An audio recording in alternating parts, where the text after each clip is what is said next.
أعوذ بالله السميع العليم من الشيطان الرجيم بسم الله الرحمن الرحيم الصلاة والسلام على أشرف المرسلين سيدنا محمد وعلى آله وصحبه أجمعين Assalamu alaikum wa rahmatullahi ta'ala wa barakatuh. Avant de débuter, je tenais tout particulièrement à vous souhaiter un très bon mois de Ramadan, espérant qu'Allah Azza wa Jal fasse que nous vivons pleinement ce Ramadan malgré la situation un peu particulière, qu'Allah nous accorde la possibilité de pouvoir nous élever spirituellement vers lui et de faire en sorte que ce mois de Ramadan, ce mois béni, soit un tremplin pour y arriver. Aussi, c'est un très grand plaisir pour moi de pouvoir partager avec vous un moment que nous passerons ensemble tous les vendredis soirs à la même heure. Nous passerons ce moment ensemble afin de méditer sur un événement très important qui a marqué la vie de notre bien-aimé sallallahu alayhi wa sallam. Si vous lisez les recueils de Sira, les recueils traitant de la vie du prophète sallallahu alayhi wa sallam, cet événement a plusieurs noms. On l'appelle la bataille des coalisés ou encore la bataille du fossé. Avant de rentrer dans le vif du sujet, nous allons voir d'un point de vue historique et politique comment cet événement s'est déroulé. Il est très important afin de pouvoir vraiment cerner toutes les leçons qu'Allah Azza wa Jalla a voulu nous donner à travers cet événement, de le replacer vraiment dans le contexte tel que l'ont vécu le prophète sallallahu alayhi wa sallam ainsi que les musulmans à l'époque. Donc comme vous le savez, le prophète sallallahu alayhi wa sallam a vécu 63 ans. Sur ces 63 années, durant 23 ans, il a reçu la révélation.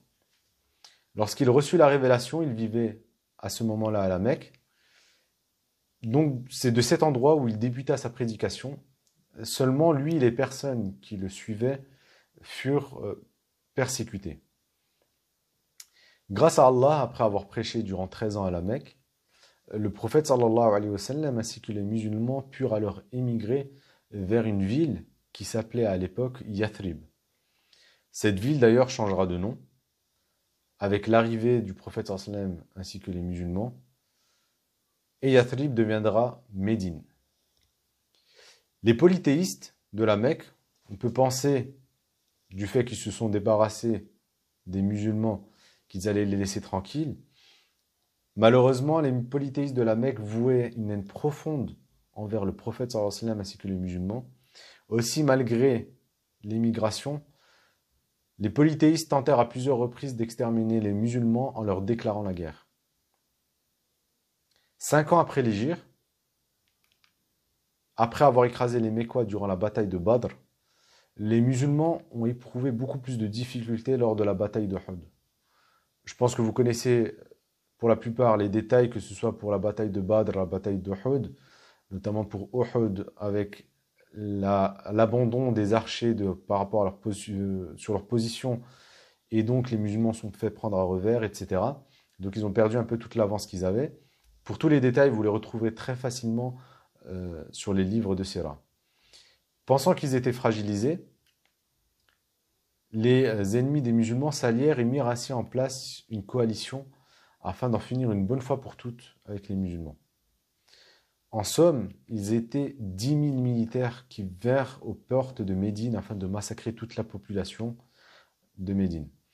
Bien évidemment, Allah Azza wa Jal vint en aide aux musulmans et mit en déroute cette armée sans qu'il n'y ait eu la moindre bataille. Il y eut quelques petits combats par-ci par-là, mais il n'y eut vraiment aucune bataille de la même ampleur que Badr, Uhud ou d'autres batailles qui ont eu lieu plus tard dans la vie du prophète sallallahu alayhi wa sallam. On ne va vraiment pas rentrer dans les détails, ce n'est vraiment pas ce qui nous intéresse dans notre série d'interventions. Vous les retrouvez d'ailleurs, comme je vous l'ai dit, très facilement dans les livres de Sira. Ces livres sont plutôt vraiment axés sur la partie, on va dire, militaire du prophète sallallahu alayhi wa sallam. Et d'ailleurs, je ne sais pas si vous avez déjà remarqué, si vous avez déjà cherché à comparer, mais la Sira, comme elle est enseignée ou même répertoriée dans les ouvrages, est vraiment totalement différente de la manière dont Allah l'a traitée dans le Coran. Les recueils des Sira ont été rédigés par des hommes, et souvent la manière dont ils l'ont écrit ils ont voulu vraiment rédiger leur but pour lequel ils ont rédigé ces ouvrages-là, ça a été vraiment de répondre à un besoin de montrer que le prophète sallallahu alayhi wa sallam est sorti vainqueur, bien qu'il a subi toutes sortes de persécutions, d'animosité, d'hostilité envers son message, ses fidèles, et même envers sa propre personne. Quand on lit les livres de Sira, on voit, on remarque donc que le prophète sallallahu alayhi wa sallam a su ainsi déjouer militairement et stratégiquement ses ennemis, si bien que la vie du prophète sallallahu alayhi wa sallam se résume pour beaucoup uniquement aux batailles. Même au niveau des supports, on va dire un peu plus multimédia, notamment des livres ou des séries, on voit qu'il y a vraiment beaucoup de temps qui est consacré sur ces batailles.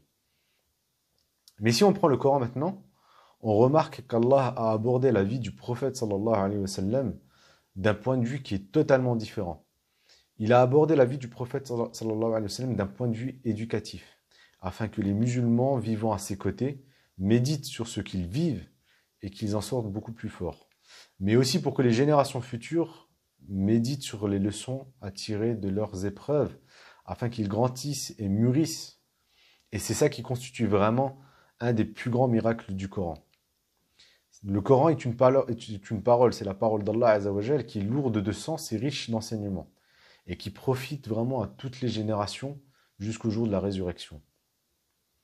Et pour preuve que Allah a vraiment abordé le sujet d'une différente manière par rapport aux ouvrages de Sira, Allah Azza wa Jal n'a jamais utilisé le mot guerre pour parler de ces événements. Il va parler par exemple de Yawm al-Badr, le jour de Badr, et ainsi de suite. Les coalisés, il va vraiment les traiter en faisant référence à la coalition, et non pas de bataille qui sera livrée à eux.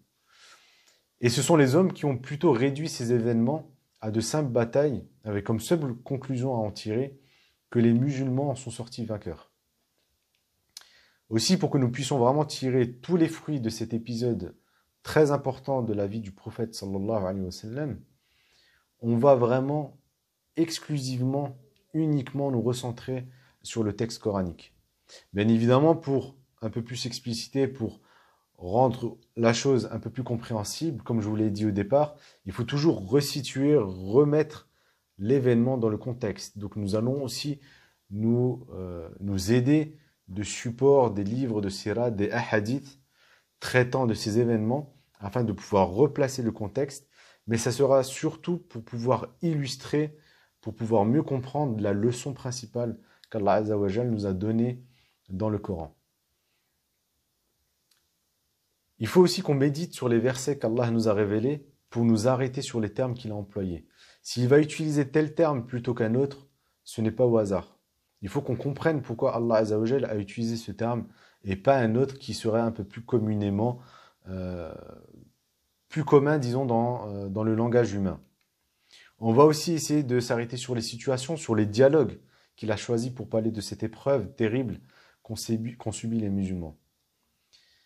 Aussi, ça va être un peu simple, on va dire, étant donné qu'Allah Azza wa Jal a rassemblé toutes ces paroles concernant ce sujet dans une seule et même sourate, la sourate 33. Elle se nomme la sourate Al-Ahzab, en référence justement à cet événement, qu'on peut traduire par la sourate des coalisés. Je vous invite vraiment à prendre un mushaf, vous pouvez le suivre si vous êtes arabophone en langue arabe, ou prendre la traduction, et on va voir ensemble, maintenant, comment Allah a parlé de cet événement, quels sont les sujets qui sont évoqués dans cette sourate. Au premier abord, lorsque nous lisons la sourate, nous avons vraiment l'impression qu'Allah nous parle de plusieurs sujets n'ayant aucun rapport les uns avec les autres. D'ailleurs, c'est souvent la remarque qu'on me fait, on m'a déjà fait cette remarque, qu'on a du mal à comprendre le Coran, étant donné que plusieurs sujets sont traités les uns après les autres, sans forcément avoir de rapport, et beaucoup de personnes éprouvent de difficultés à comprendre le texte coranique. Alors qu'en réalité, le texte coranique est un texte qui est très simple. Allah Azza wa Jal nous dit dans le Coran que c'est un texte qui a été révélé sans aucune ambiguïté. Et aussi les sujets qui sont choisis par Allah Azza wa Jal, l'ordre qui a été choisi n'est pas anodin. Aussi, s'il nous parle vraiment de tous ces sujets, c'est qu'il y a une raison.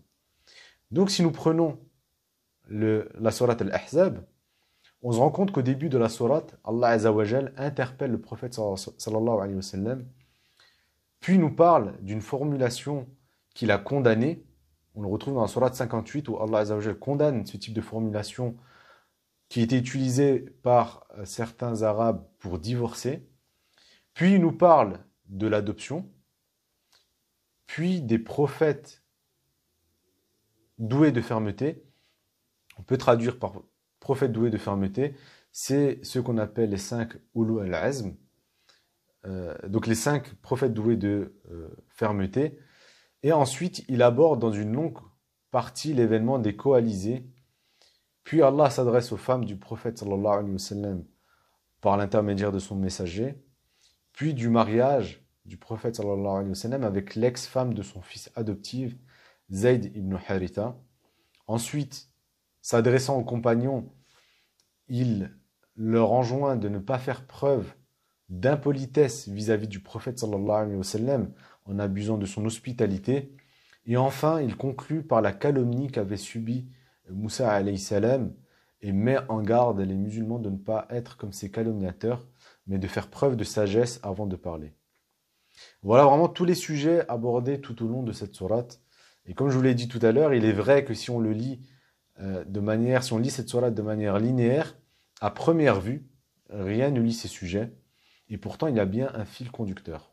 Et c'est vraiment sur ce fil conducteur que va se bâtir toute notre série d'interventions jusqu'à la fin du Ramadan. Ce fil conducteur qui a concerné le prophète sallallahu alayhi wa sallam, les musulmans à l'époque, durant l'événement des coalisés, est un sujet qui nous concerne à certains moments de notre vie. Et tous sans exception, nous sommes concernés par ce type d'événement.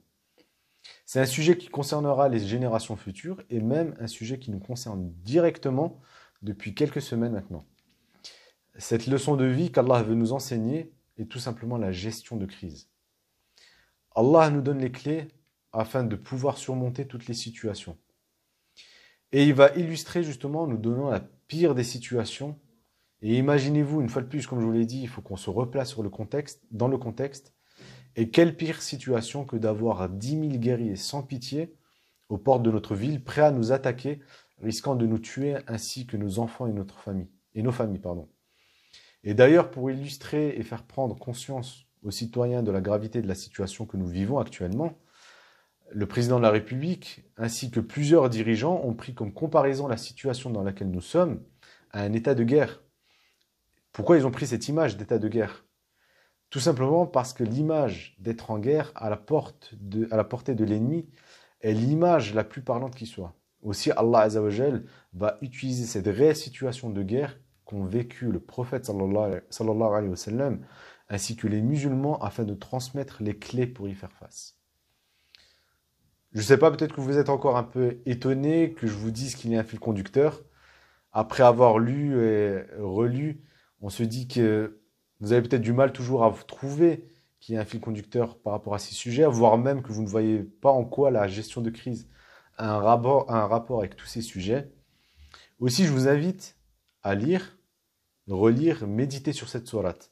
Le but vraiment de ces interventions, pour ceux qui ont l'habitude un peu des cours avec moi, je le répète assez, le but vraiment, c'est que vous soyez actif. Il faut essayer de chercher, de trouver les réponses par vous-même, sans forcément attendre que quelqu'un vous donne toutes les réponses.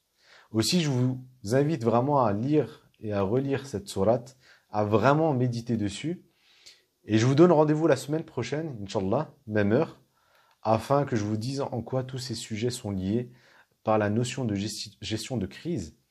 Et surtout, quelles sont les solutions qu'Allah nous a données pour y faire face. سبحان ربك رب العزة عما يصفون وسلام على المرسلين والحمد لله رب العالمين. بارك الله فيكم. Je vous place sous la protection d'Allah Azza wa Jal Et je vous donne rendez-vous la semaine prochaine, Inch'Allah. Wassalamu alaikum wa rahmatullahi ta'ala wa barakatuh.